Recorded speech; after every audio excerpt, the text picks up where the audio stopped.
No, it's afternoon. So it's buonasera. Buonasera a te, buonasera. Well, To turn how my are you? volume up. Sorry. well, Oscar and Annette, we're thrilled to have you join us this morning. It's a good way to start a Wednesday with great Barolo at 10 o'clock in the morning. So thank you for giving me an excuse to open these two marvelous bottles of wine to start my day. Yeah. I don't generally open wine at 10 o'clock in the morning, but for this, this is a special. It's occasion. something that helps you. It Yeah. helps during the COVID too. If you start to open at 10 a.m. in the morning, it keeps the blood a little bit more Well, I know under control. I know that Italy is going through another difficult time. Are you, your family, okay? We are all safe, except the point that we have the child. All the schools are closed. So right now, I was able to find a babysitter last minute in order to be able to be part of this meeting, because I have the child at home. So we have to work from home in different shifts, from me to my wife. So she stays at home in the morning, I stay at home for the afternoon, something like this. So it's about the rest, it's pretty quiet, the situation, because we are in Langhe. That is we are a bunch of people who lives here, so there is no pressure of the virus. And then yesterday night I was in the vineyard, because we are it's hunting season for the bugs, so we have to stay out during the night. So it's technically we neither feel the COVID thinking about to stay at home or you must stay at home. We are always out. But the problem are those tiny things. So you have the school closed, or you have your children at home, and the normal habits are completely messed up. But anyway, there is something of worst. How old are your children? 1 year and a half, so 16 months. So one child. One child, and it's already something. a boy. Oh, so you have the next generation in place. Yeah, we see what is going to think about the wine. I speak so much about wine and winemaking at home that probably is going to do the opposite. But luckily, I'm a winemaker. My wife, she's a physician. She's a psychiatrist. So crossing finger, probably is looking to wine something like better than psychiatrist. But we're going to see. Good morning, Crystal. Good morning. Good morning. I see that you managed to put the very beautiful Clerico cellar behind you. I'm just dreaming. I wish that I was in the cellar, so I just have to do whatever I can to brighten the day. I'm not sure. I don't know who you are or why you're joining us. I just saw your name pop up this morning. No worries. Permit me to introduce you, Hoyt, who is wine director for Sunfish Cellars. Meet Crystal Edgar, who represents Clerico and other fabulous producers from Italy. I'm kind of like the brand ambassador for Domenico Clerico for the U.S. market. Wow. Yes. Well, in a nutshell. That's got to be a fun thing to do for a living. I'm the luckiest person, so yeah. So Oscar, tell us. Well, first, I would encourage everybody who's watching this on the 25th to pour themselves a glass of the 2016 Barolo and be enjoying this very, very lovely wine. This large room smells really good right now because we have the Barolo and the Pajana open. And boy, it's a nice perfume for Wednesday morning. But Oscar, how did you become the winemaker at Domenico Clerico? I used to know Domenico since I was younger during the university. There was actually no connection, but he already been a couple of times in the winery. And then I started to work for, actually my entire career started in Valtellina, that it's another place in Italy that makes, who makes Nebbiolo. But it's another region. It's actually where I grew up is in Lombardia, so close by to Piedmont, more in the center part, north center part of Italy. They are close to the Alps and make 100% Nebbiolo. They call it Chiave Nasca, but it's always Nebbiolo. For that reason, that winery was really close to Domenico Clerico because it was Domenico Clerico, so one of the fathers of Barolo. So they was trying to learn more from one of the most prestigious regions about Nebbiolo. And so Domenico and this winery, they was really well connected, and they was working for that winery actually. So I left in order to a little bit open up my mind. So I worked a little bit here, a little bit there. So a little in Australia, Livio Felluga that makes white. Last place where I've been before to join to Domenico was Allegrini. They are making mostly Amarone, but they also have another side project in Montalcino. It's called San Polo. And I used to be the assistant winemaker there.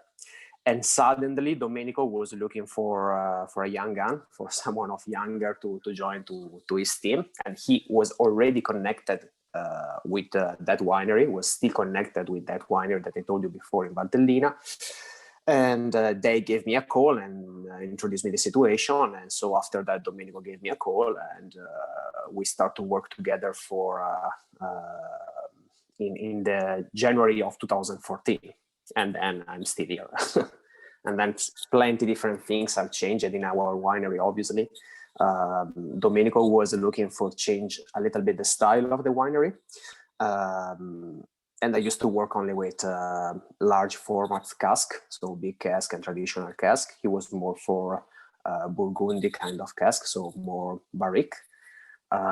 So we share our parts. So and I'm still here. And Domenico, unfortunately, he passed away in 2017 in July 2017 for a cancer. And the wife of Domenico, Juliana, she took the reins of the company. And so my position changed from only winemaker to winemaker and general manager. But I mean, we are family, so it's nothing has changed in the end. It's we just try to manage this kind of really tough situation that happened to us. But the most important part for Clerico are the vineyards that he was able to collect with his wife during his life. And if you are in Barolo, like in all the prestigious places in the world, if you have the vineyard, in the end is the most important parts. And then the winemaking and manage the winery, it's absolutely secondary. Do you feel the responsibility of continuing Domenico Clerico's legacy? I have to say that absolutely yes. Absolutely yes, it's really easy in one side. Because Domenico was Domenico and was an incredible character. But in the end, because it's a kind of family, I have to admit that I always been myself with Domenico, and Domenico always been himself with me and the wife too. So we are, there are no secrets. We are not actually acting like general manager, ownership, or old winemaker, new winemaker. We are all in the same level. So for the same reason, I have to say that this kind of responsibility is just looking from the journalist eyes to us. But then in the end, we treat ourselves like a kind of family. So also, if I'm going to do something of wrong, they know that I'm doing with my heart, and it's the same with all the guys in our winery. So also, if something of wrong happen, it's nothing more than something of wrong, but it's not an error that can create problems. There are always someone else on the back who is able to fix. What was the last mistake you made? The last one was last time that actually the last one is that since last month I had the brilliant idea to try to switch to organic. all the winery, and so the rest of the guys in the vineyard right now hates me, because every night we have to go out to look for the bugs. Instead to catch it like normally we do right now, we have to go around with the scissors every night for 3 hours, from 9 p.m. to yesterday night was midnight and something. During the COVID time that you can't stay out. So you have also the police who pass and check you and ask you, what are you doing? I'm just working. Yesterday night, we was around in 10 people with the lights, looking for those tiny bugs. It's, so in a certain way, I know that they are going to tell me something soon about this. But until that, I'm not going to provoke them. They probably stay more quiet. And the next idea is come out with a box of wine for everyone next night, so I can keep everyone more more quiet. I'd say that's a good solution. That's a Solomon's solution to that issue. Yeah.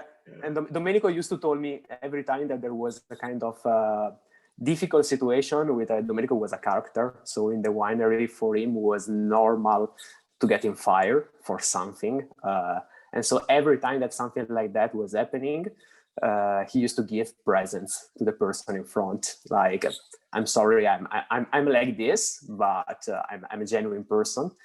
And so he teach me every time that something like that happens, you just give the most expensive wine that we have, give it like a present, and you fix it. So I'm going to do the same. Wow, that's so. When you say Domenico was a character, what do you mean by that? Really genuine, in the good and in the bad way. So like everyone else, like every person, he was never working.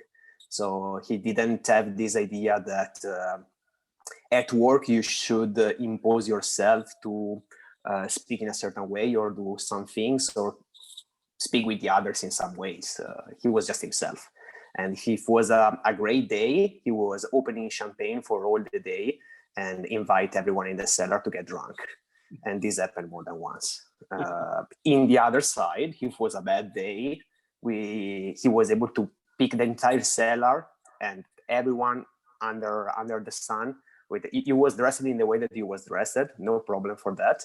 But if something was going wrong or we was really in a rush in the vineyard, everyone must go out and work in the vineyard until that was sweating like a like a beast. So was a kind of person like that. If there was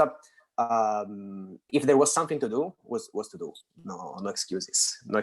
And sometimes if you are a winery like us, that we are already working with 23 people right now, it can be weird for people that come from outside, see that you are the general manager and you are driving a tractor, or if you are selling wine and then at the same time you have also to do the night shift, catching the bugs. But for us, it's what I learned from Domenico was this: if you stay all together, in the end, also in the bad period, you are all together. So if you are able to share the same kind of condition.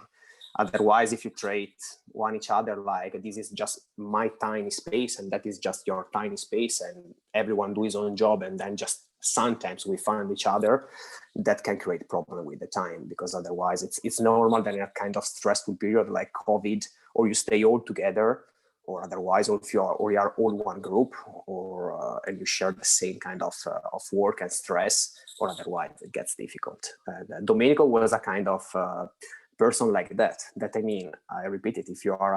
It's not normal if you are in a big winery to see situation like this. I mean, it's we really have a lot of party with him, and we was paid with the normal shift plus getting drunk. It was it has been like it's been. It's fantastic. Crystal asked, "Are you actually in the vineyards at night catching the bugs by hand?"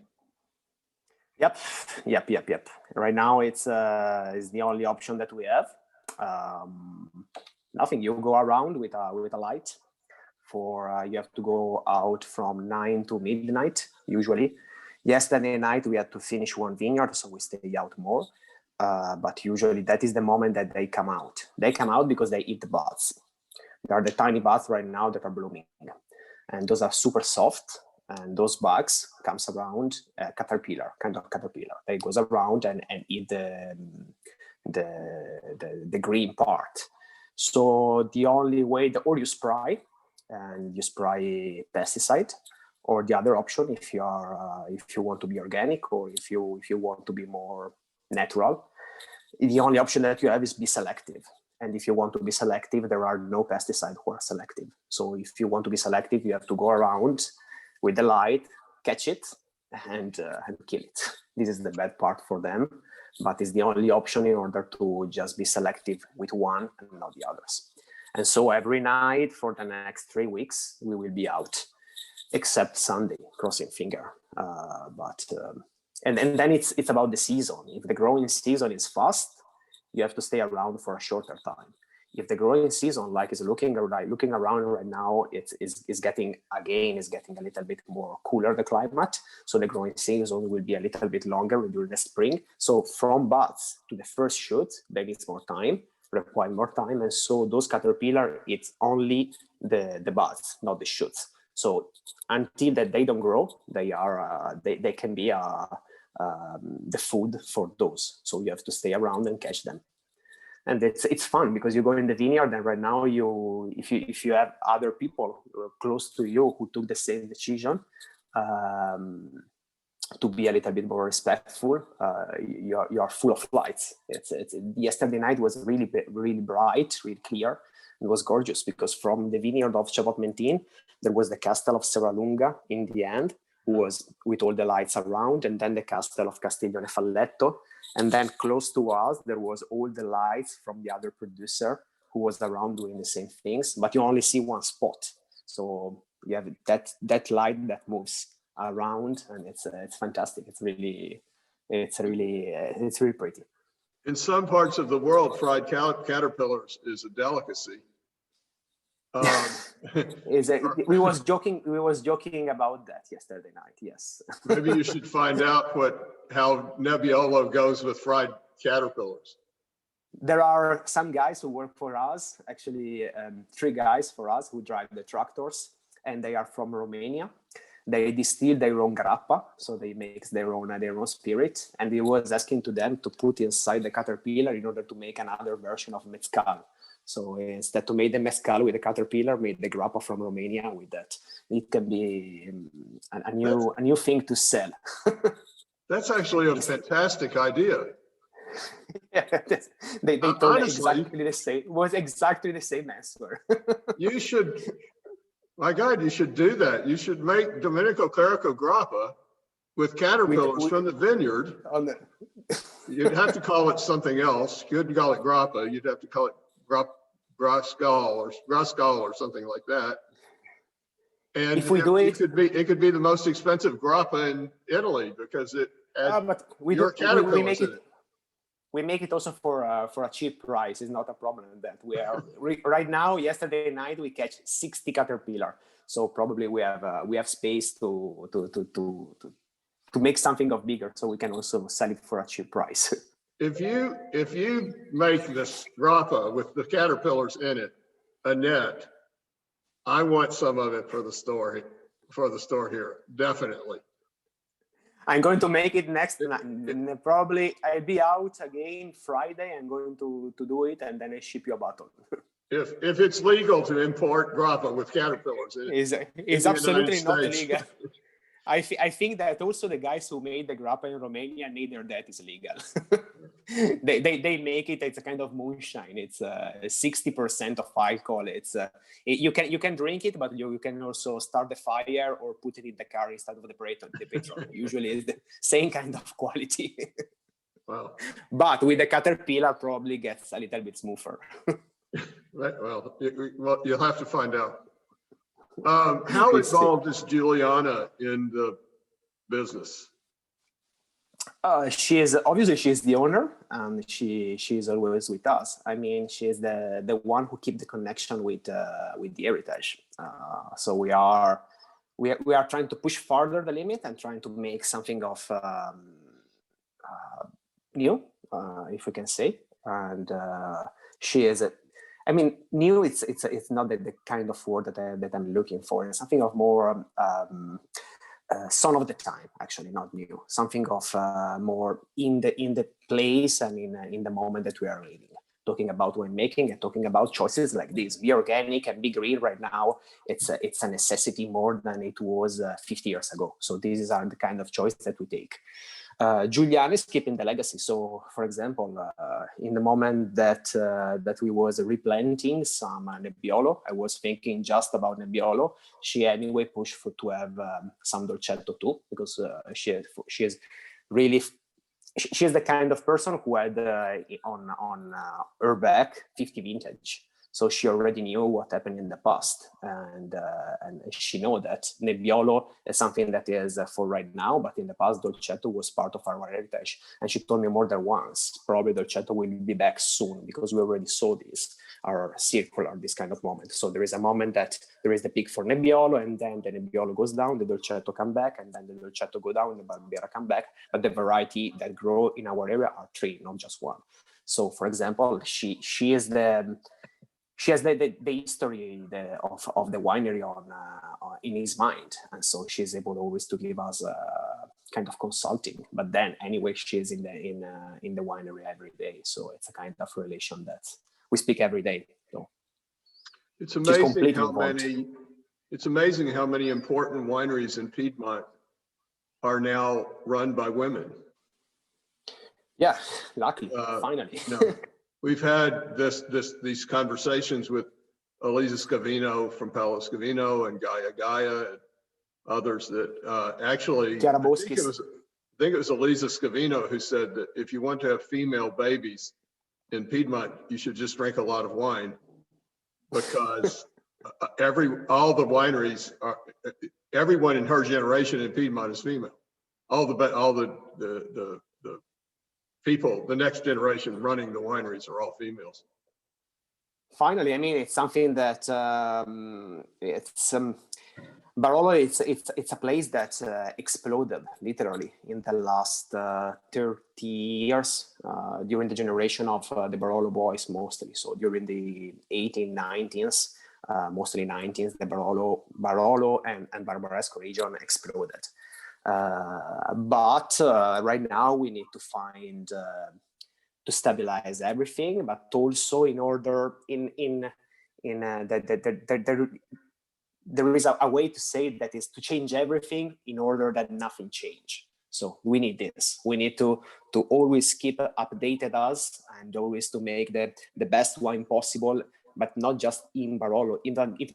Barolo it has been fantastic. It is being fantastic, and is fantastic because for a certain period, because probably right now too, it's one of the best wine in the world. It's not just the best Barolo possible. It's probably one of the best wine in the entire wine scenario. And we need to keep this in our mind and not point just to make a great Barolo. Barolo must be always on the same table with Bordeaux, Burgundy, Napa, and Champagne and some others. So it's important that. So we need to change something, and probably the governance. So the winemaking idea must change, because if was able with the old way to be like this, right now with the same idea we are always like this. We need to go a little bit farther, and to go farther we need to change something on the bottom. Well, I would. Is it fair to say that one of the reasons Barolo has exploded in the last 30 years is, well, you mentioned the Barolo boys, but it's also just the quality of Barolo has improved so much from 30 years ago, when the wines were so, traditionally made wines were so tannic, and, there was the excuse you just have to give them time, but no matter how much time you gave them, they really didn't get that much better. I've been doing this a long time. That is just true. 1972, I've been buying and selling wine since 1972. So I have it's not your opinion, it's just true. It's just the reality. Yeah. I mean, it used to be that you would, Barolo was Barolo. It had the name. It was kind of like Chianti. Chianti was a little bit the same way. Chianti is this, iconic wine place, but 30 years ago, so much Chianti was so disappointing you know, there was so little really great wine. It just had this name that resonated with people. And Barolo, in my experience, Barolo was kind of the same. You would open a bottle of Barolo and, you know, kind of, you know, you knew what you were going to get. But now with people like you, they are world-class wines. They are the equal of any wines in the world. It's the point about this is that if you have to think like I'm going to, this is the terroir. Okay, terroir is a kind of triangle, and to make a great region, you need a terroir, what the French call terroir. And terroir, we are talking about temperature, variety, soil, and human. It's a kind of this. So it's temperature, the variety, the soil, and the humans. So it's not just about this situation. It's real. The reality is that if you don't have the vineyard, if you don't have the soil, so if you don't have the vineyard in the right position, so the soil in the right position in order to guarantee you temperature, the right temperature, the right climate around, not just the temperature.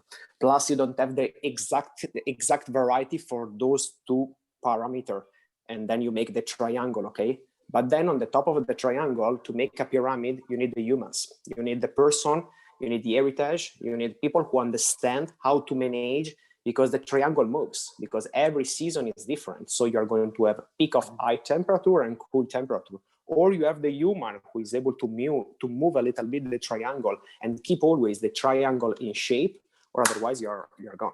So the important part of the terroir is this: keep consistency.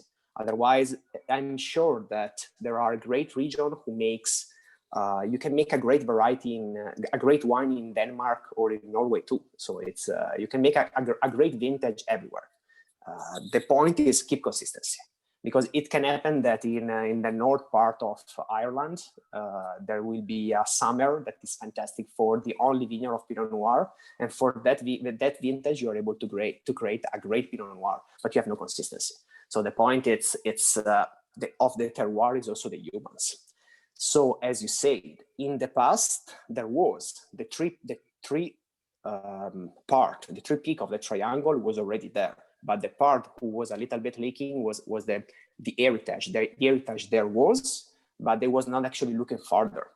Right now, the situation, I think that it's perfect to talk about terroir, because the human, it's consciousness. The people, the winemakers, the vintner in general, they know what they are doing, and they know which is the reference. They know how to compare themselves to the others, because they already tasted all the Burgundy, they already tasted all the Bordeaux, all the Napa, and all the great wines in the world. So they already know how to expect and how to work. And then on their shoulder, they have also right now the university and different studies on the Barolo and the region.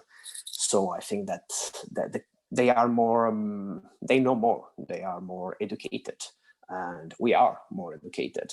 And lucky us, we have also the light on us, because the generation before of Domenico, of Scavino, of Altare, of Chiaraboschi, Giorgio Olivetti, Gaia, they was able to create this kind of environment.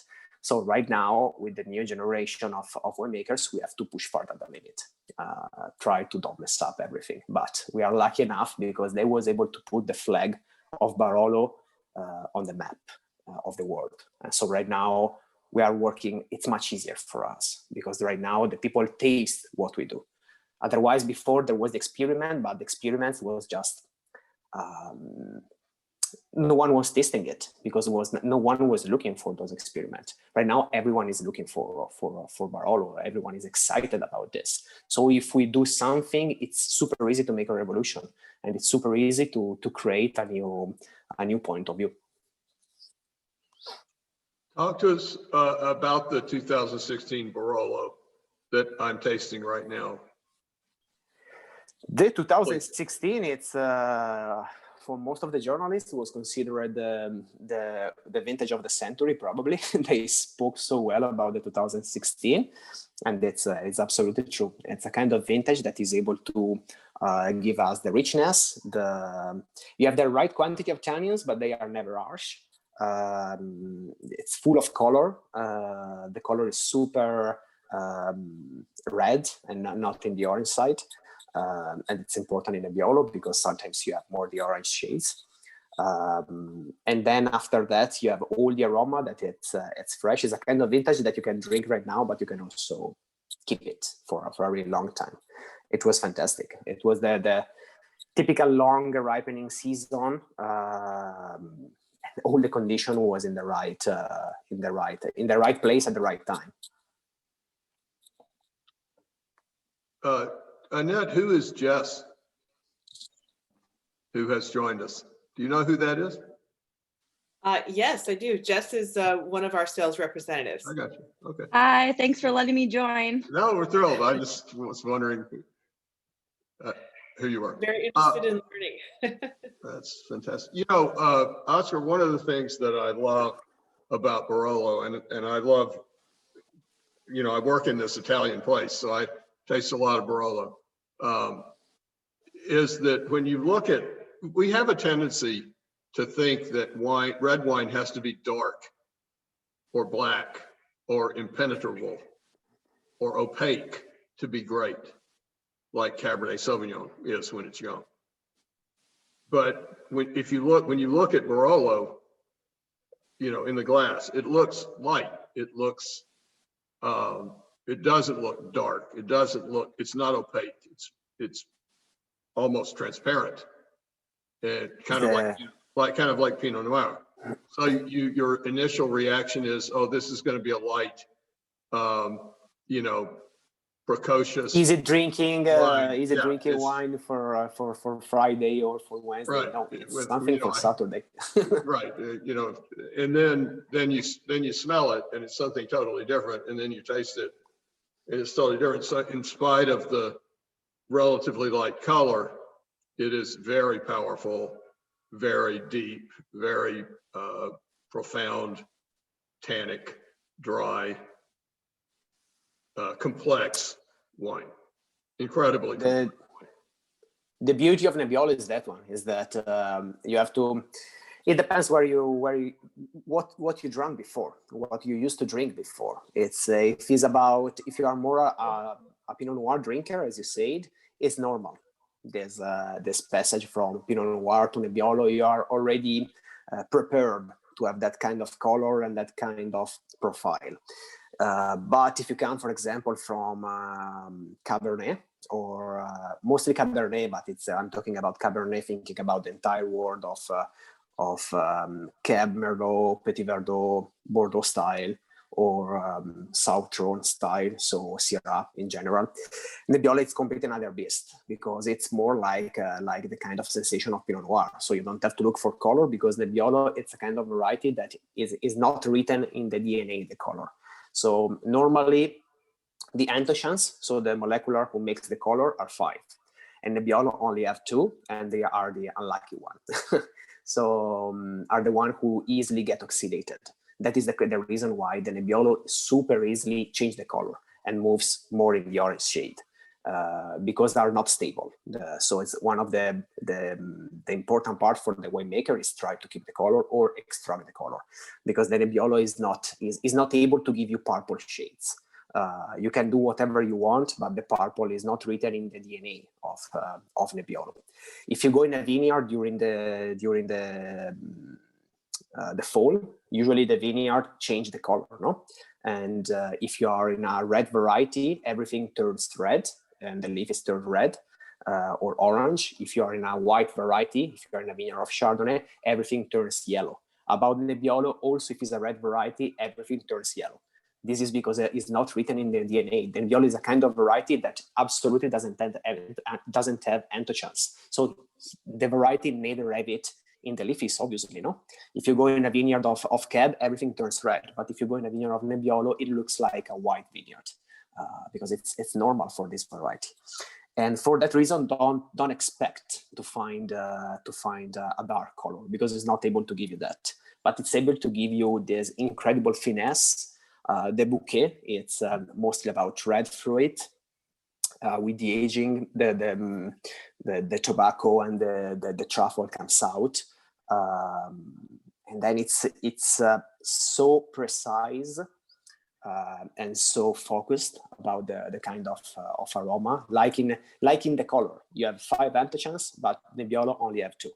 In the profile of the flavor, you have plenty different, but Nebbiolo just have few. So in the moment that you go to taste every vineyard, it tastes different because it's so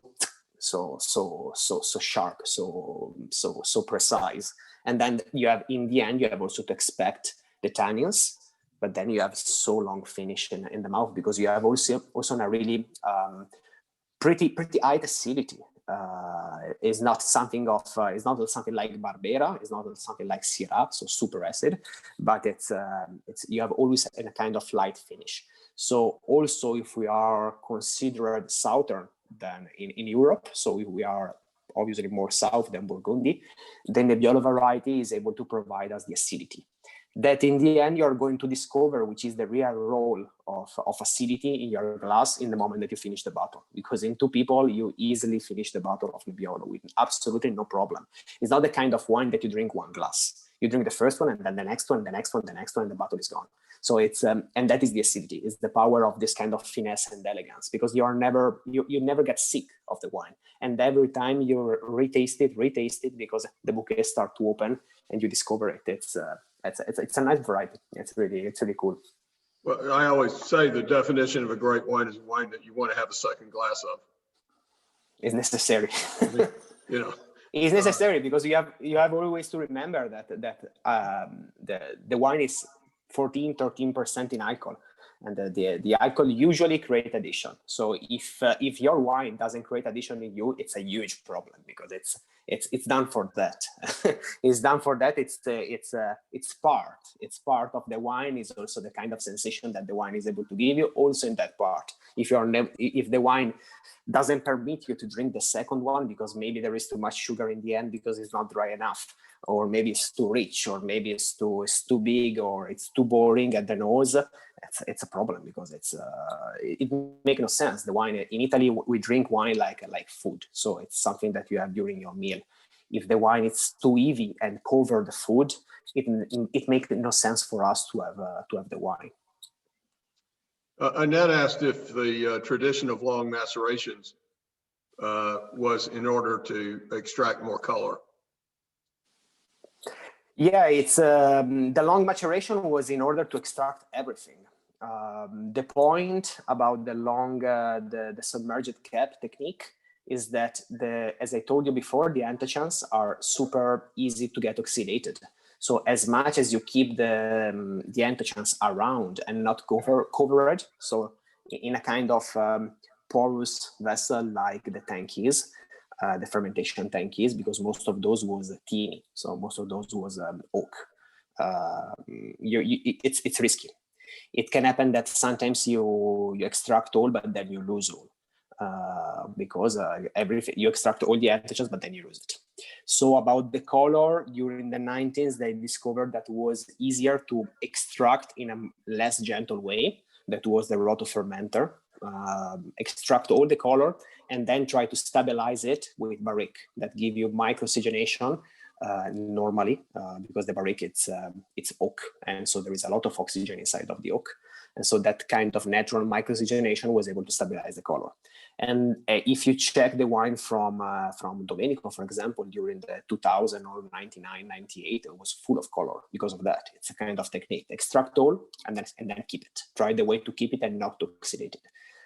And then that was necessary during those years. I mean, right now, in my personal opinion, but it's not just my opinion, it's plenty winemaker think the same. Right now, it's no more necessary, because in that period, it was necessary to don't shock the customer, don't shock the normal drinker of wine, don't give them a wine with not enough color. So it was necessary to try to recreate a kind of color similar to all the rest of the wine in the market, all the great wines. So similar to Bordeaux, similar to Napa, similar to the others. Obviously, we don't have the variety that was able to provide that.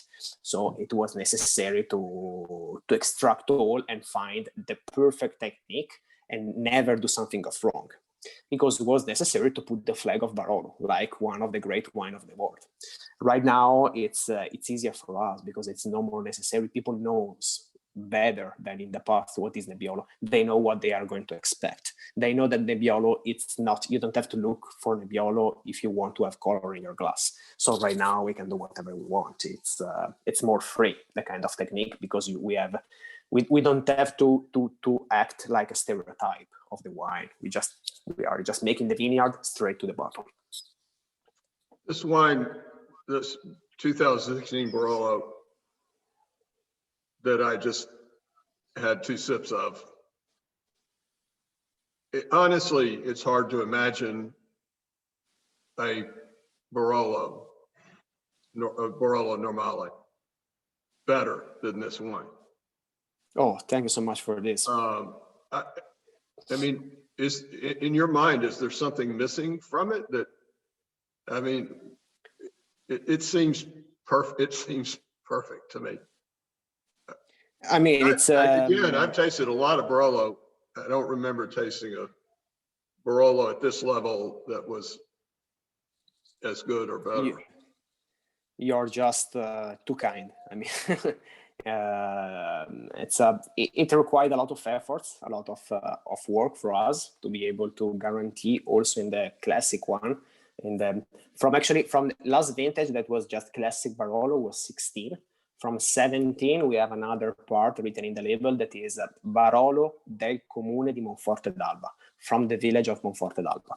Because from the 17 in the vintage that Domenico passed away, we choose to be more stick to our territory, because we understood that the artist can pass away, but it's about more to be artisan. And the most important part, the best gift that Domenico gave us was the vineyard. So for that reason, we are back with all the crew on the labels, and also the classic Barolo. It's written exactly where it comes from.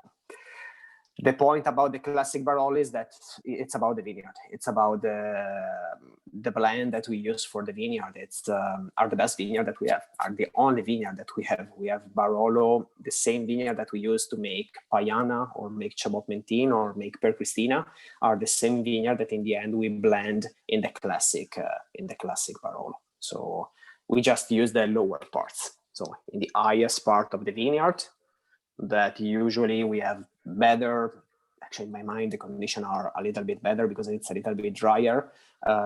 There is more consistency vintage after vintage in the higher part. Those finish in the vineyard. So if it's vineyard Chabot-Mentin, finish in Chabot-Mentin. If it's vineyard Pajana, finish in Pajana. The lower part of the vineyard, where sometimes can be a little bit more cooler, the climate, because it's a little bit more, for some hours during the day, it's under the shadow. And for that reason, it's able also to create a different bouquet. Much easier to drink it, and much easier to drink it young, because it's able to create this vibrant part at the nose.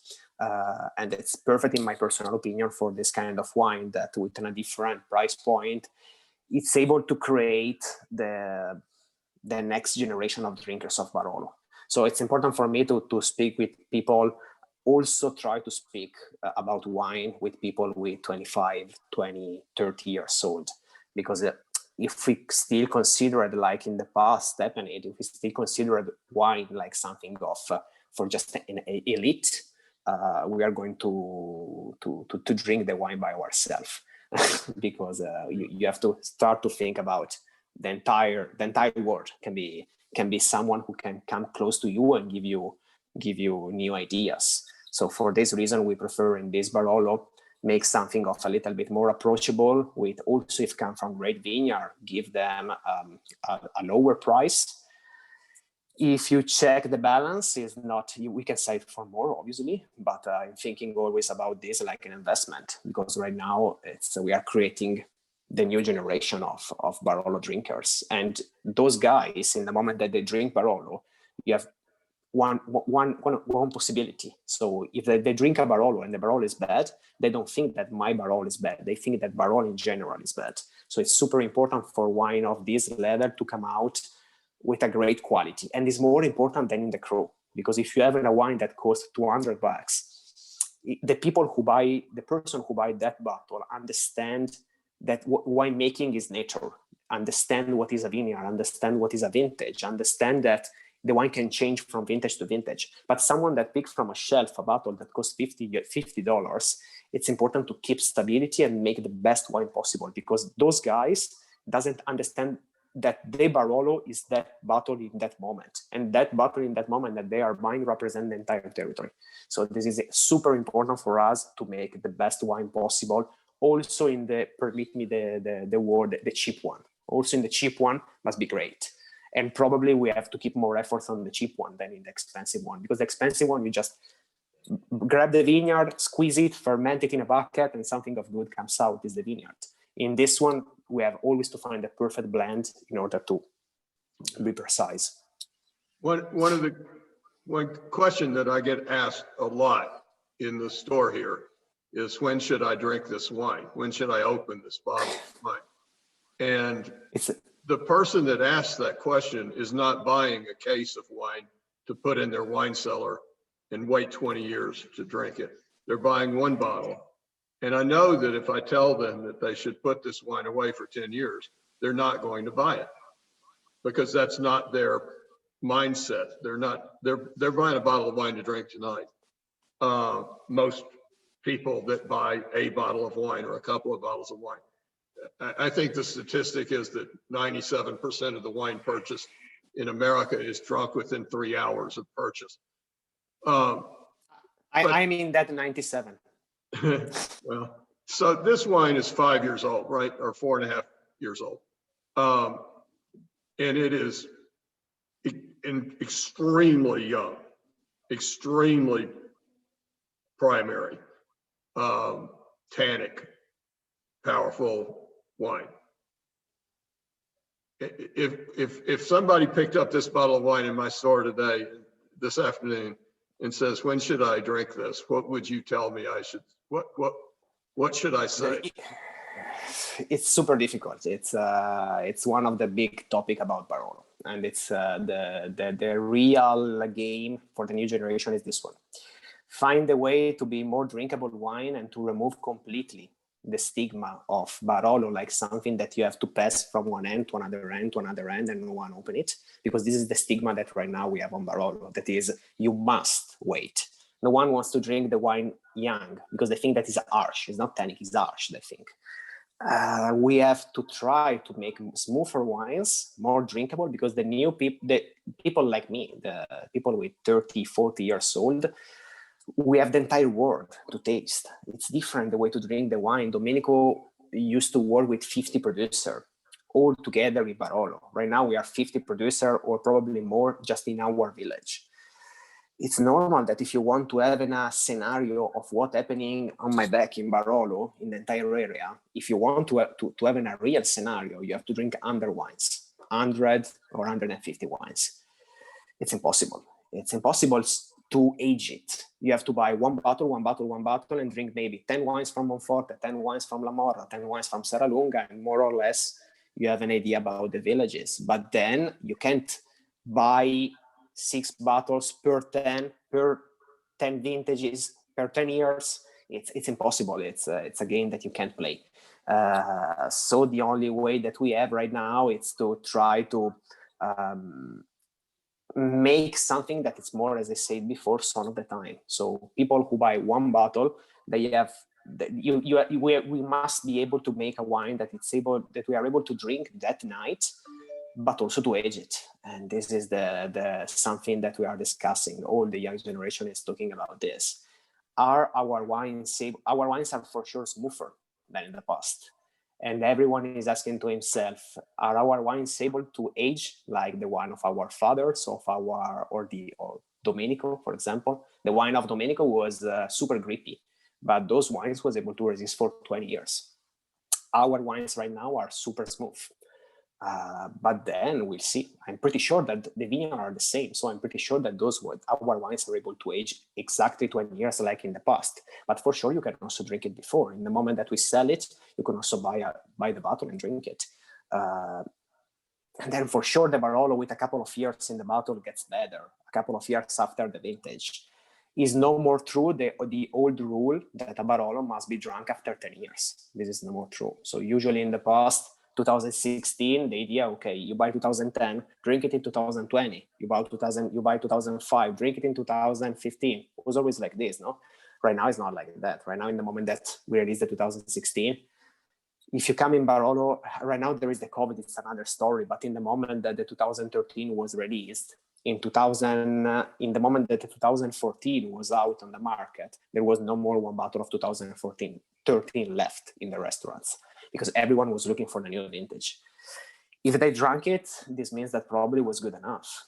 It's a super difficult topic. And then if you, we can make it simple and say, wait 5 years, but it's not this. This is the real game that we have in front, the real thing that we have to do, and the real thing that we have to understand and to pass to the final operator, the one who really pop up the bottle. This is something that we have to try to explain in a better way that I'm doing, so with less words. Well, if someone, would you be okay with this? If someone this afternoon buys a bottle of the Barolo, the classic Barolo, and says, I'm going to drink this tonight. If I said, open it 3 hours in advance and decant it an hour in advance, and maybe take 2 decanters and pour it back and forth a couple of times before you pour your glass, would you be okay with that? It's dangerous. It's dangerous because it's dangerous to keep the same rule for every wine. Some wines are not able to resist to double decanting. It depends which is the style of the winemaker. It was more reductive, probably was working, but some others are super smooth right now. Right now I have in my mind some Cannubi that are, so from Cru Cannubi, that are ready to drink in the moment that you open it straight. Some from the north part of Serralunga, like Margheria, for example, it's a Cru, like Baudana, for example. So the northern part, you pump up the bottle and it's ready. In general, I can say yes, open the bottle 3 hours before and do this. So try to remove just 1 glass, taste it, and after that you taste it, and in that moment you have exactly the bottle just open, and so you also prepare your mouth and understand what is a wine that is just uncorked, and the kind of profile that you have. And then 3 hours later, if you want to decant it, okay, otherwise also, in my opinion, don't decant it, but it's my personal taste. I prefer always to drink the wine a little bit more tight. And then after that, you can for sure going to find another wine in the bottle from the first glass that you had. And then maybe drink more than 1 bottle. This is my secret, actually. That was the same secret of Domenico. Drink always more than 1 bottle and find a way to be more than 2 people. If you want to drink good wines, you need 6 people or 4 or just like us, 3 people that drink. And you always buy a sparkling or a white before. In the moment that you order the wine, order all the wines that you want for the night. So if you are 3 people, the right number are 3 bottles. So the first one, it's the sparkling one, you order it and you have it on the table in that moment. At the same moment, so before of the antipasti, you order also the second wine that can be, in our region, it can be a Nebbiolo, and then the third one can be a Barolo or a Barbaresco. And in that moment, you ask to the waiter to pop up everything. And if you want it, decant it. Or, as I told you, remove a little bit some wine, he just tastes it. So in the moment that he tastes the cork and tastes the wine, already he removes some wine. And then during the night, you're going to drink all the bottles. But all the bottles are in that way, open it 3 hours in advance, because a normal dinner, it's a couple of hours. Also, another option is to have all the bottles on the table at the same moment and back and forward. So go on, drink this one, and then drink the second one, and then go back to the first one. It's fun, and it's about the knowledge. The problem about Barolo, it's tannic. Barolo is Nebbiolo and always will be tannic. You can't remove tannins from the Nebbiolo. You have to get habits to that and understand if you really like it. So I can tell you, keep it 10 years, but if something is tannic, it's not going to get smooth. And you can triple decant it, but you're going to lose all the aroma. In order to remove the tannins, you are going to lose the nice part. The Nebbiolo is it's a wine with character. And like all the person, like all the people, if you have a strong character, you can be always good. Sometimes you are great, and sometimes you are the worst because you have a strong character. Nebbiolo is like that. It's unuseful. Try to make it more domestic. Try to have a cat on your sofa who stay quiet. It's an horse, and you have to keep it like it is. You can't keep it on the sofa. That's the story. And you have to try to understand how to get closer to an horse, a wild one, and understand if you like it. Maybe you don't like it, but it's not. The good part about wine is this one. The wine, if you don't like Barolo, it's still full of Barbera, Piemonte, and it's super smooth, and you can drink it in every moment. You don't have to. Every customer, every person is paying with his own money. So it's if they don't like to drink Nebbiolo in this moment in general, and they prefer Barbera, it's fair that they drink Barbera. They have to permit to themselves for once to really understand the purity of that, and to really get faced in front of that, understand it by themselves. And if they love it, if they like it, are going to love it probably.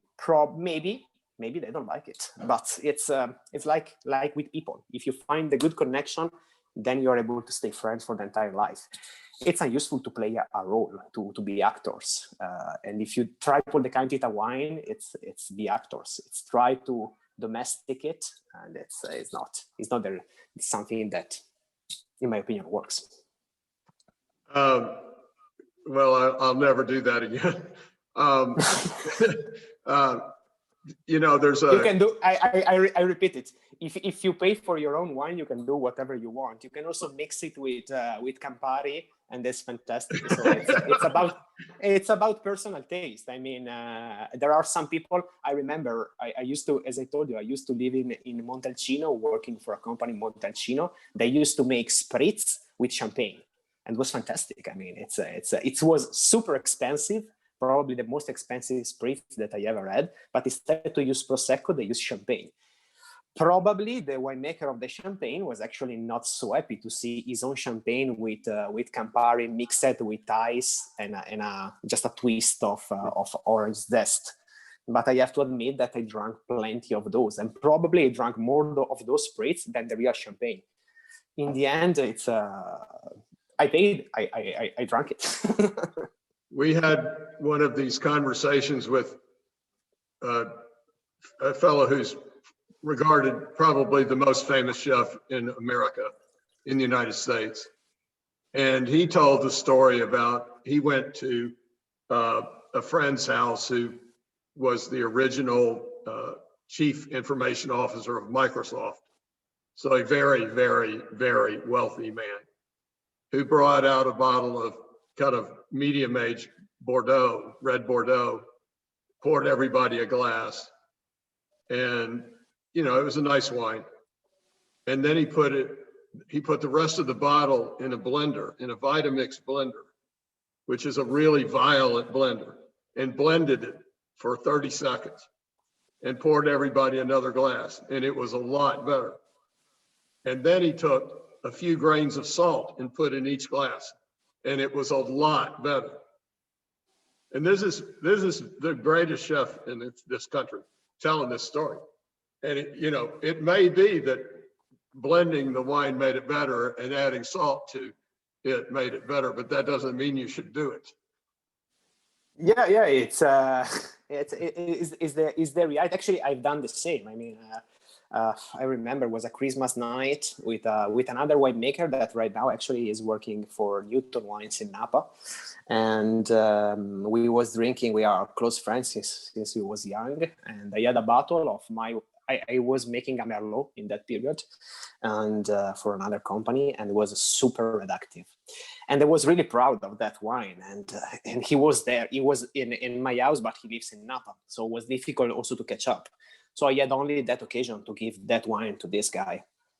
So the wine was so reductive, so stinky, and it was impossible for me to pour it like that. So I just put the cork on top and shake it like a blender, no?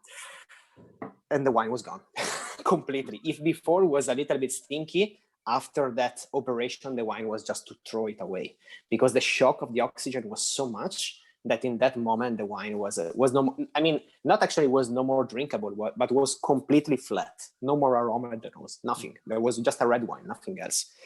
So I mean, after that, I have a kind of clear idea about triple or more decanting, because it can happen that if you think about this is a typical glass for Nebbiolo. Okay, you have a glass for Nebbiolo, you probably have a glass for Cabernet, you probably have a glass for Chardonnay. So why we have only one decanter?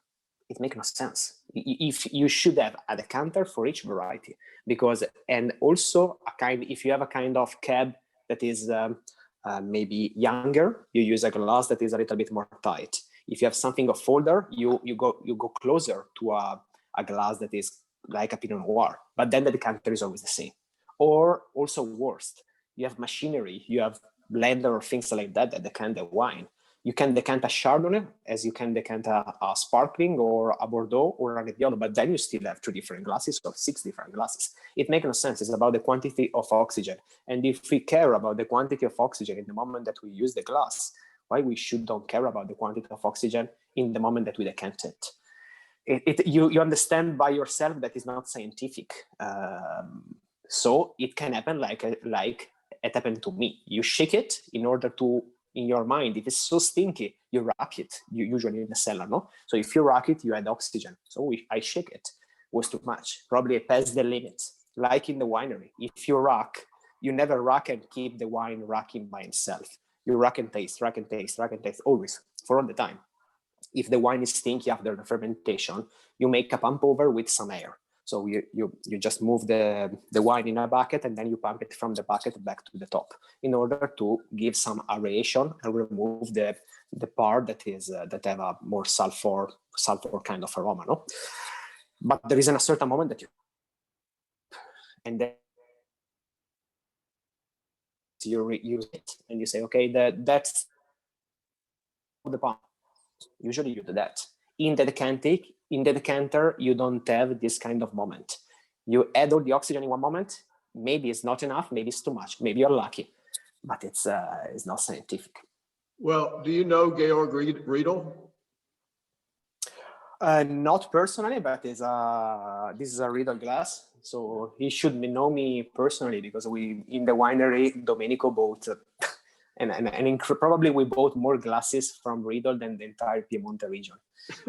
Well, somebody should suggest to Riedel that he needs a whole new line, which is different decanters for different wines. Probably he already thought about this because he have different kind of decanter. It's a kind of concept that I can speak directly with you because you have a kind of knowledge about the wines and you have plenty different options. And every night, probably in your life, you tasted different wines. So you already have a clear idea about this kind of topic. For most of the people, like my mother, for example, the decanter is something of important. Like my mother have 2 glasses, the one for every day and the important one. The important one usually is buried in a closet, in a wardrobe, kind of like that. Super stinky because you smell it, and the flavor is the oak flavor from the place where it is, or worst is in a paper box, so it tastes of paper. But for her, in the moment that there isn't a great wine, and usually during the big occasion, those glasses comes out. In the same kind of occasion comes out also the decanter because it's part of the ritual.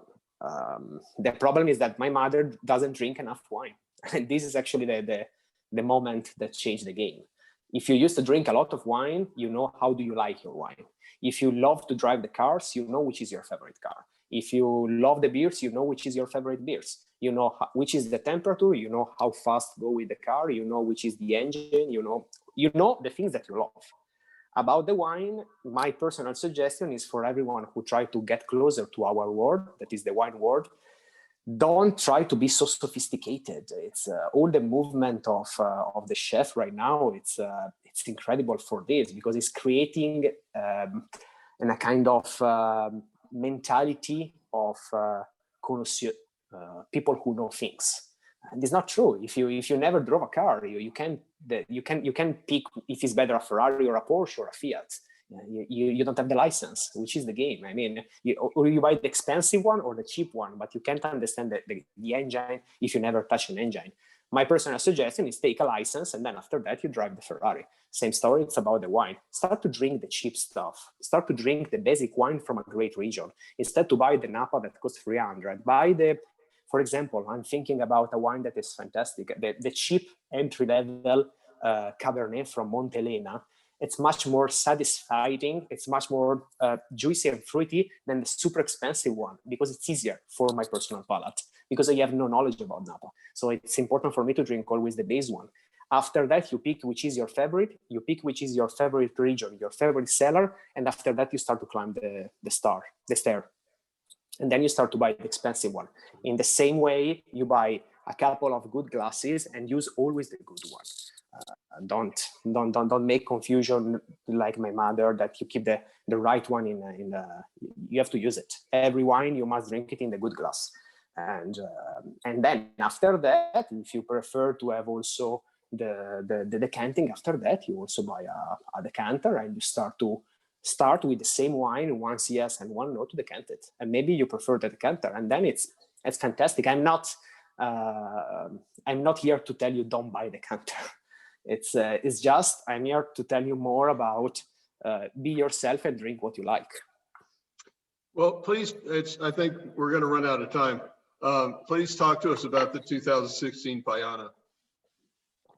And then I give you all the introduction of the range of the wines that we have. It's the classic Barolo 16, the Pajana 16, and then the Aeroplan Servaj 16. The classic Barolo, it's a blend of the 3 different vineyards that we have in the village of Monforte. So this part, the lower part here, the southern part of the appellation is Monforte. And then, so it's something of more generic, because the first wine talk about a village. So as I said before, you want to taste a Barolo, before start with this one, that give you the impression of our village. And then the best thing to do is maybe compare it with something that comes from La Morra, something that comes from Verdun or Serralunga, and pick your own favorite village. And then after that, go a little bit deeper and start to talk, maybe if you like Monforte, if you prefer Monforte, go deeper, and then we can talk about Pajana. Pajana is a single vineyard here that is in Ginestra Cru. So you have a pure expression of what Ginestra is. And Ginestra is about muscular wine. I can say also pretty tannic wines, but for sure rich in the mouth, with a lot of strawberry at the nose, cherry at the nose. So it's more about red fruit. And then after this one, there is Serralunga d'Alba, the Aeroplan Servaj. Aeroplan Servaj, it comes from the northern part of Serralunga. So this one, and especially Baudana. And there we are talking about another village, again, specific in that Cru. So it's another kind of profile. Talking in general about the villages, Monforte is known to be the muscular one. Serralunga is known to be the austere one. So it's the one that is a little bit lighter and more sharp, more straight. Monforte is the one with more richness. I tried to make it simple. I don't know if it was enough. Yeah, that was perfect. Annette wanted me to ask about global climate change and how has your winemaking evolved over the years to deal with that?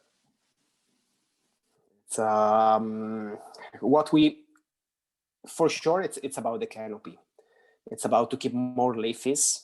Domenico used to remove completely the grass on the bottom of the plant, so cut it out all, and then keep less leafies close to the bunches. So keep air breathing inside, and that was necessary during the moment that he started, during the 70s and 80s, because Piedmont was a different region, was a little bit more humid, and so it was necessary to remove the humidity. Remember that Nebbiolo is Nebbiolo because it comes from nebbia. Nebbia means fog. And right now, Piedmont, there is much less fog than in the past. And so for that reason, we are right now keeping all the grass and keeping all the leaves in order to adjust to the kind of climate that is moving. And then we have a huge project that is similar to the one of goes around during the night. So the people in the winery, the cellar master and the viticulturist state me. But it's important for us to create a, we parcelize everything, and we make micro vinification of every part of every vineyard. So right now we are tasting Pajana. We parcelize Pajana in two different parts, the higher parts and the lower parts. And then we make micro vinification. It means that I just pick 100 kilos of fruit, and then I make actually a little bit more, and then I make more or less 70 liters of wine from that part, just in a bucket, kind of bucket, close on the top, and everything is fermented in the same way, and everything is all stable in the same way. So you have the higher part and the lower part, both fermented in the same way, always separated, and then aged separately in damigeane. Damigeane is a kind of glass vessel, 50 liters. After 1 year, after 2 years, and we do this for every vineyard every year since 2 years ago. And in this way, we are able to see how every vineyard, not just every vineyard, every part of every vineyard is able to perform in different vintages. So if we have speaking clear, in the past, the south exposure was probably the best one. Me, and not just me, most of the winemakers starting to suppose that in the future, the south will be a little bit too hot. And probably the east-faced and west-faced vineyard will be better than south. What we are doing is prove it. Prove it in, before to start, we want to prove it in this way. So we have every vineyard that we have the highest part, the lower part, the southern part, the east part, and everything is separated in tiny parcel. And we make just a tiny bottle, 30 bottles for every parcel. And then we understand year after year, we make analysis, and we keep a kind of research, like in the university. Most of those data are right now are useful, but we think that keeping those in the future, probably someone else smarter than me will be able to read it under another light and understand in the moment that you do research, you never know what you're really doing. You try to do, but the point is collect data as much as you can. And then maybe there is in a certain moment that you need something, and you already have everything written on your paper. It's a real issue. It's a real topic to talk about, global warming in general. One thing that has come up in these conversations with important winemakers like you around the world is that it's not just that the world's warmer and so the grapes are riper, so there's more alcohol, but it's more an issue that what weather occurs is more extreme. So if it used to rain an inch, now it rains 3 inches. If hail used to destroy 10% of the vineyards, now it destroys 25% of the vineyard. If there's a drought, the drought lasts, as happened in South Africa, for 3 years. And some wineries, if there'd been a 4th year, a lot of wineries would have gone out of business. So hail's a big problem in Barolo, right? Do you see that as an issue, an increasing issue? But we have, actually the hail is, you exactly picked the topic. That is actually the point. But about the hail is not actually the hail, but as you said before, it's the rain. It's the rain that sometimes goes down so strong that it's a kind of typhoon. It destroys. So you have the wind that blows like to stay in Malaysia. It makes no sense. Last year there was a certain moment that the wind was moving the entire canopy, and really risky for. I saw a vineyard close to us that the first pole was removed. I mean, and then I spoke in the past with the year before that Rinaldi passed away. I spoke with him, and he told me, but right now everyone is talking about vintages, but he told me in the past it was much more difficult to have a great vintage in Barolo. Right now, with global warming, is much easier, because right now we have more or less all the vintage are decent or good. In the past, we had 1 vintage that was good and 4 that was bad. And every year we had ale in the past. Right now it's once every 3, every 4. So it's always about the point of view about how much ale and how much is difficult, the climate and what else. For sure, kind of storm like this are much closer to tropical countries than Italy. This is actually something that everyone can say, and it's easy to prove.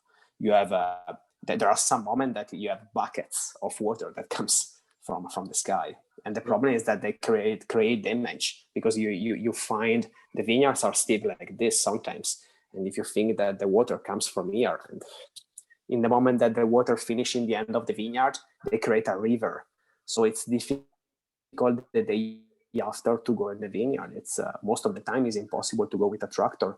The other problem is that if the rain comes down with that kind of so strong, it's not a kind of rain that is able to permeate the soil, because disappear in 1 second, and it's a kind of phenomenon that it's only for 3 seconds, three seconds, no, but 3 minutes or 5 minutes or 10 minutes.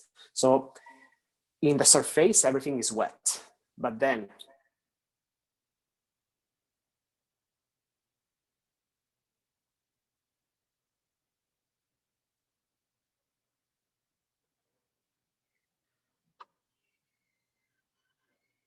Well, Oscar, we lost. I think are you still there?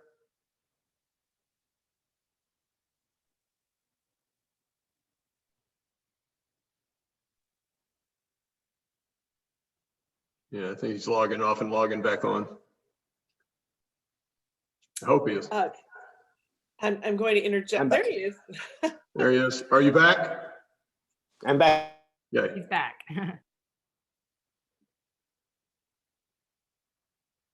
Well, kind of. What were you going to say in that while we wait for Oscar to reboot? I was going to say that Crystal is also immensely knowledgeable and can easily answer questions and fill in the cracks here for you, Dwight. I trying this way. Maybe is it working? Better, yeah. Yeah, that's okay. good. So yeah, it's a problem with the Wi-Fi.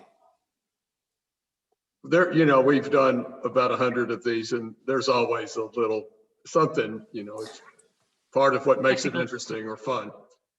We had one with Nesti Vada from Catena Zapata. He was up in the mountains in Mendoza, and there was a lightning storm, and it was pretty tough keeping him online with us. But it's just part of what makes these tastings interesting, is each one's got its This is fun because we live in the vineyard.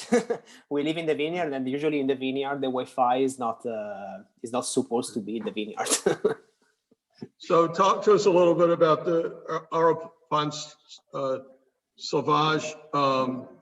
One thing is each 6-bottle case has 6 different labels, which is interesting. I don't know that I've ever seen that before. What's the thought behind that?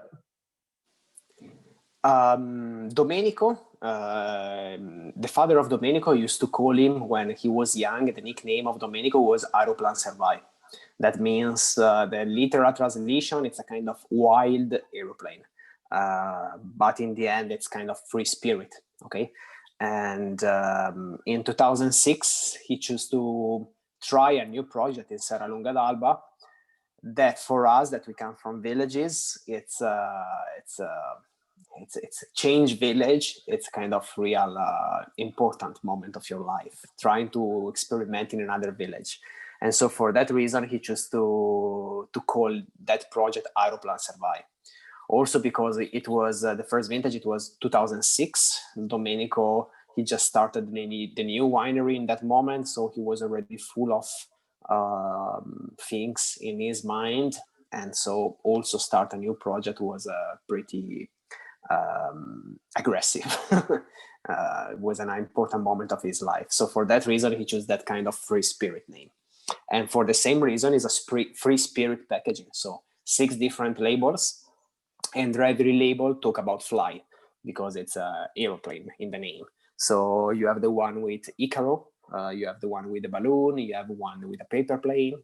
Every of those labels talk about this topic. And it comes from the northern part of Serralunga d'Alba, especially comes from Baudana. About Serralunga, it's a huge argument to talk about, because Serralunga is considered like one identity, but in reality it's a stripe. So it covers the entire surface of the Barolo appellation.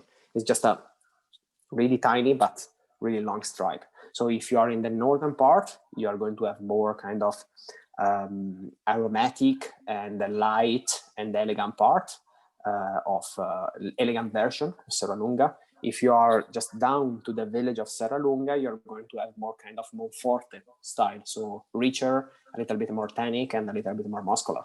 We are in the northern part, so we are more in the light part. So don't expect like the stereotype of Serralunga. This is not the typical austere wine like most of the people describe Serralunga. It's super elegant and super aromatic because it comes from the northern part. The labels are delightful. On your website, it says that that different people interpret the airplanes different ways. That some people think they can hear an airplane, but they can't ever see one. And but I think it says that some people think they hear the owner grumbling, and that sounds like an airplane. Was Domenico known to grumble a lot in the vineyard? It was is a poem written by an astronomist, friend of Domenico, who wrote that, and he talked about in general about an aeroplane who moves up to the vineyard of Langhe. But in the end, it's really the kind of spirit of Domenico. It's really the kind of personality of him. Domenico was more, if you are more the artisan, he was absolutely the artist. So kind of, as they say, the kind of character. And he was like that. He was the one with the vision, the one who was literally flying over the rest, over the problems, over the vineyards, and thinking about something of bigger or different for sure. Every time he had a different point of view about in general, and he was a nice person for that. He was able to create everything, all this winery in only 40 years. He was able to create a name in only 40 years. He was able to create connection all around the world in only 40 years. He was able to be the 8th wine on the world for Wine Spectator in 2006. The same vintage of that he started to make the first vintage of Serralunga wine. And with the 2006 vintage, he became the 8th wine in the world. And he was the first generation of his family, because his father used to grow only dolcetto, not to make wine. Was a kind of person like that. Was the typical artist. The typical, if you have an idea about the artist, that he was that. He was that.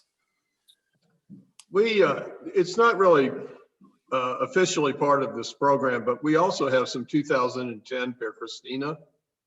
Oh, wow. Could you tell us a little bit about the 2010 Percristina that we have in our wine cellar? It's the Percristina is the most important wine that we make. It's a memory. It's the top of the range, because it takes the name from the daughter of Domenico and Juliana. They was so lucky in the work, like unfortunately unlucky in the life of every day. They lost a daughter. She was really young and the only daughter, and so the name of Percristina comes from that. So she was Cristina, and so in honor of her, Domenico and Juliana, in '95 they decide to buy a new vineyard, a really old one, in Mosconi Cru. So here in this yellow part, and create the best wine in the world. So the idea was that, and for that reason, it's obviously a Barolo from Mosconi vineyard, and from 95, the first vintage, and the aging is 10 years. Because the old way to think about Barolo was 10 years before to drink it.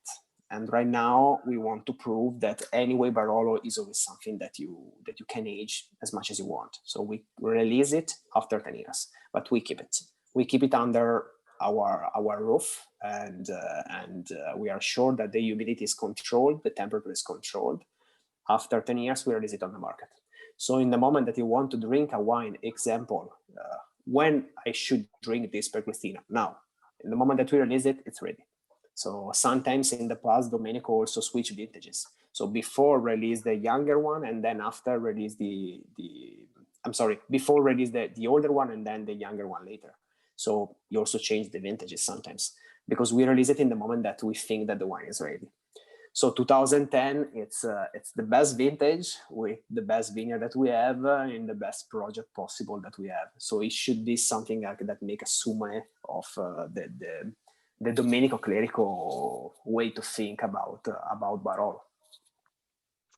You know, this is an amazing thing, but we bought a lot of your 2015 vintage. And thank you for that. Well, you're welcome. And we bought a lot of the 16s, but we bought a lot of 15s. We sold the last bottle of the 2015 Barolo Classico the day that the 2016s were delivered. Wow. Perfect timing. So you have the right quantity.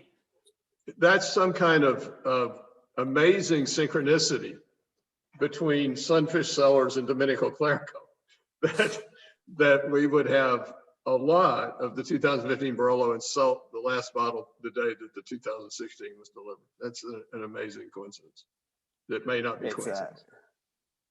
So this has been an amazing hour and a half, as I knew it would be. I in all honesty, I could not love your wines more than I do. Certainly these two bottles that I've tasted this morning are extraordinary young wines. I learned from you that I shouldn't be double decanting them, and I always enjoy learning something new. If you are able to manage in this way your warehouse, you can do whatever you want. I like to be true to the winemaker's vision, so I'll stop doing that. But I always ask this question: would you tell us? And I'm not asking you what's the greatest wine you've ever tasted, because that's just, bragging or something. It depends of the day. Yeah, it depends. Well, there you go. Honestly, this 2016 Barolo at this moment might be on my list. But could you tell us your most memorable experience in wine, in your life in wine? Wow, I have the problem about my life is that I'm not able to remember what happened during my marriage, but I'm perfectly able to remember which wine I drank. So technically, the problem is that my wife tell me what we had for dinner. I never remember what I had for food, but I always remember that night with that precise wine.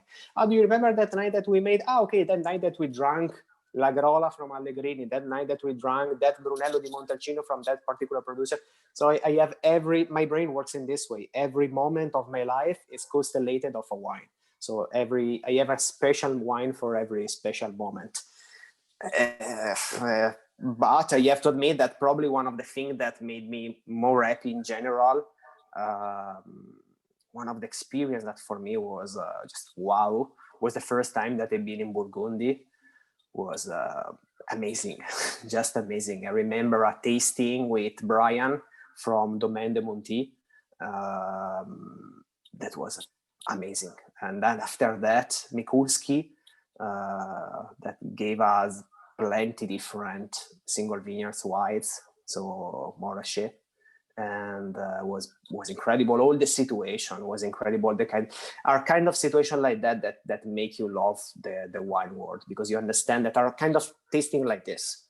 So probably I speak too much. Probably I'm not the kind of salesperson who tell you exactly what you want to hear from the wines. But I'm sure that exactly as you tell me about what you do with your wines and what's happened with your 2015 and 16, that is a real personal story. I'm the same, and the same situation happened to me in Burgundy. Every people was so true, so fantastic the experience in general, and make you love this kind of world. Because it's a kind of community. You have always to pay respect to the others because you are sure that you're going to find them again. Because in the wine world, we are a bunch. And this is the beauty. In Burgundy, what I felt that time is exactly this, that in this world, it's not about sell and buy wine. It's about friendship. So you create real relation. And then maybe I prefer a wine, and then you prefer a wine, and then that man during that tasting was preferring another wine. But then we are able to discuss for hours about that wine. And then the topic is never completely the wine.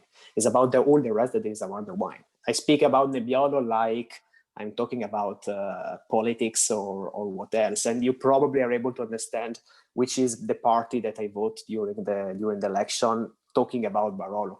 And it's the same for you, the same for that guy. It's about what happened in your life, what happened that morning, what you love about Barolo, which is your experience. For me, that moment in Burgundy was that. Again, was underline this kind of situation, because in Italy, we used to say that the Italian are always better, and the French one used to repeat that they are always better. And looking from outside, it looks like that there is a kind of battle from every year on the journal. There is, in the end of the year, we sold more Prosecco, you sold more Champagne. The French one are more expensive, the Italian are lower. But then you catch up in the same moment during a visit in the winery, and you understand that we both have a great respect for what they are doing and what we are doing, and we share the same opinion. And and we share techniques too, because a lot of old bunches are suddenly exploding in Barolo, because that technique is completely from Burgundy, and those guys are thinking more about colors and richness in the wine, exactly like in Barolo. So this is fantastic. Well, that was a great answer. Thank you. Thank you, Oscar. Thank you so much for your time. This has been an incredible experience, and thank you for your fabulous wines. Seriously, fabulous wines. And Crystal, thank you for joining us, and Annette, thank you so much for making this happen. It's fantastic. Thank you, everyone. Pleasure. Hope to do it again. Yeah. Thank you for your time. Thank you to everyone, actually. Oscar, we need to make it an annual event. So a year from now, we'll taste the 2017s together. 17s are amazing, so that's exciting. Thank you, Krista. Thank you, everyone. I hope for the next time to be all together in the same room and share this experience all together instead through a camera. So this is actually what I'm crossing fingers for this. That would be really wonderful. I hope that happens. And yes. I hope you and your family continue to be healthy and happy during this difficult time. Thank you. You too, guys. Thank you, everyone. Grazie mille. Grazie mille. Have a nice day. Bye-bye. Ciao, Annette. Ciao, Crystal. Ciao. Ciao.